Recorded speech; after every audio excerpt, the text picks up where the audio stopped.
I knew I was in trouble the second she said the words uniform, snow distribution, with a straight face, like she was talking about world peace, not a pile of frozen water on the side of a road. I was standing there in my socks, coffee in hand, staring at a $1,500 fine, because apparently my snow didn't look symmetrical enough. And I remember thinking, this can't be real. This has to be a prank. It wasn't. My name's Owen Patterson. I run a small snow removal business up here in rural Vermont. Been doing it about 15 years. I plow around Stowe Handle, a bunch of private drives, small commercial lots, and for the last 8 winters I'd been maintaining the 2-mile private road leading up to Pine Ridge Estates' fancy gated community, 37 big houses tucked into the hillside like they're posing for a catalog shoot. That road cuts right across my land. It's not public. The town doesn't touch it. I had a straightforward service contract with the HOA plow at Santa Keep It Safe and Passable. That's it. Until one January morning, Brenda Morrison showed up. Mid-50s hair sprayed into architectural compliance, white puffy jacket that probably cost more than my plow attachment. She hands me this embossed envelope like she's delivering a royal decree. Inside, a formal notice fining me $1,500 for uneven snow removal practices, resulting in aesthetic concerns. Apparently, some residents complained the snow piles on the north side of the road were higher than the south side. It looked uneven, unsightly, not uniform, lightly. I actually waited for her to laugh. She didn't. I tried explaining you push snow where the terrain allows. Wind direction matters. Drainage matters. If I stack snow evenly just to make it look pretty, it slides back onto the road or blocks sightlines. Physics doesn't care about symmetry. She crossed her arms. The fine stands. That's when something shifted inside me. Not anger exactly, more like disbelief turning into clarity. Because I've worked long enough to know this type. It's never about the snow, it's about control. I called my lawyer, Tom Chen, good guy, practical, doesn't waste time. He read the fine letter and laughed so hard I had to pull the phone away from my ear. Owen, he said, there is nothing in your contract about decorative snow. He was right. Contract said safe and timely removal. No beauty pageant standards. So I sent a polite but firm refusal letter, certified mail. 3 days later, they terminated my contract. That's when Act 2 started, and honestly, it's my favorite part. Because here's the thing, they forgot. The road runs through my property under an easement. The easement grants access. That's it. It doesn't say I have to maintain it.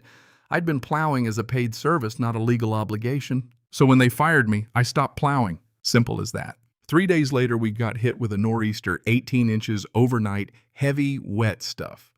The kind that makes trees groan and trucks work for every inch. My phone started ringing at 6 a.m. Residents trapped, missed meetings, appointments, panic. I answered one call. You'll need to contact your HOA, I said. I'm no longer your service provider. By noon, Brenda herself was trudging up my driveway in knee-deep snow designer boots, completely outmatched by Vermont reality. Her Mercedes was stuck halfway up. You need to plow immediately, she snapped. No, I don't. The look on her face, I swear steam came out of her ears. They'd tried to hire someone else. Nobody available. Every plow service in the county was booked solid. You're trapping us in here, she yelled. You terminated my contract, I said calmly.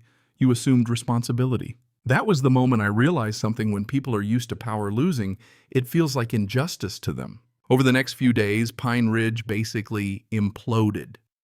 Emergency HOA meeting. Residents furious because apparently most of them didn't even know she'd find me. And here comes the twist. 4 days into the snow siege, another resident shows up at my door, Patricia Holmes. Lawyer, snowshoes, practical coat, no drama. She apologizes. Turns out Brenda had been on a power kick since becoming HOA president. Patricia wanted to fix it. She asked what it would take. I laid it out, rescind the bogus fine. Formal apology. New contract, clear terms. No vague aesthetic nonsense. Payment up front. And an emergency penalty fee, double my normal rate for the rest of the season. She didn't blink. By the next morning, I had a check, a new contract, and an official apology letter signed by the board majority. Brenda refused to sign, of course she did, but she'd been suspended pending a member vote. By noon, the road was cleared. Residents nearly cried with gratitude. You'd think that would be the end. It wasn't. 2 weeks later, Brenda sued me personally, intentional infliction of emotional distress. I wish I were kidding. We showed up in Lamoille County Superior Court. Judge Kemper, older guy, looked like he'd seen every foolish lawsuit Vermont could produce. Brenda argued I deliberately trapped residents out of spite. Tom stood up and walked through the contract, the termination, the easement terms. Calm, methodical, logical. The judge asked Brenda for any statute requiring a property owner to maintain an easement at personal expense after a service contract was terminated. She said it's common decency. The judge closed the folder. Common decency is not a legal standard. Case dismissed. With prejudice, she had to pay my legal fees. That should have humbled her. Instead, she spiraled. A month later, Pine Ridge started experiencing vandalism, nails scattered across the road at night, slashed tires, spray-painted profanity on the entrance sign. Cameras went up. 2 weeks later, footage caught Brenda at 2 a.m. dumping construction nails and slashing Patricia's tires. State police arrested her the next morning. Criminal mischief, vandalism, destruction of property. She got probation, 200 hours of community service, mandatory counseling, and over $15,000 in restitution. Her husband quietly put their house up for sale. They moved out by June, and just like that, the storm ended. Patricia became HOA president. Transparent meetings, reasonable expectations. My contract renewed with a raise. Clear language maintained safe passability. No aesthetic clauses. The next winter, I plowed the road exactly like I always had. Snow piles uneven as ever. Nobody complained. That's when the lesson really settled in. Not in some big dramatic courtroom moment, but one quiet February night after a 2-foot storm. It was 3 a.m. I'd just finished my last pass. The road stretched clean and dark in front of me. Snowbanks lopsided as a drunk snowman convention. And I realized something. It was never about snow. It was about boundaries. When you let someone fine you for imaginary problems just to keep the peace, you teach them that you'll tolerate anything. The first time you pay a ridiculous $1,500, the next time it'll be $3,000. Then it's micromanaging. Then it's humiliation. Standing up doesn't always feel heroic. Most of the time it feels risky. I could have lost the contract permanently.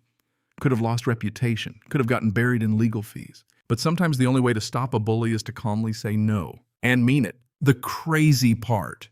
That disaster became the best advertising I ever had. Word got around.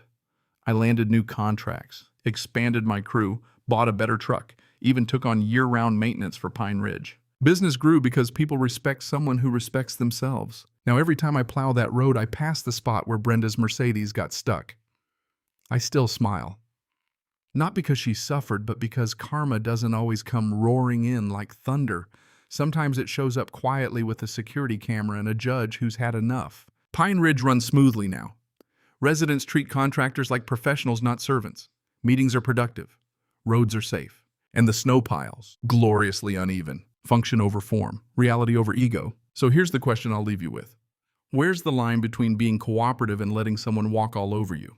At what point does keeping the peace actually create a bigger war later? Have you ever paid an unfair fine, literal or not, just to avoid conflict?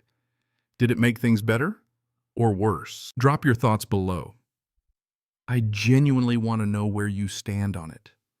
Was I right to draw that line even knowing it would trap 37 households for a few days? Or should I have swallowed it and kept plowing? Because sometimes justice isn't flashy. Sometimes it's cold, uneven, and piled up on whichever side the wind decides. And sometimes that's perfectly fine.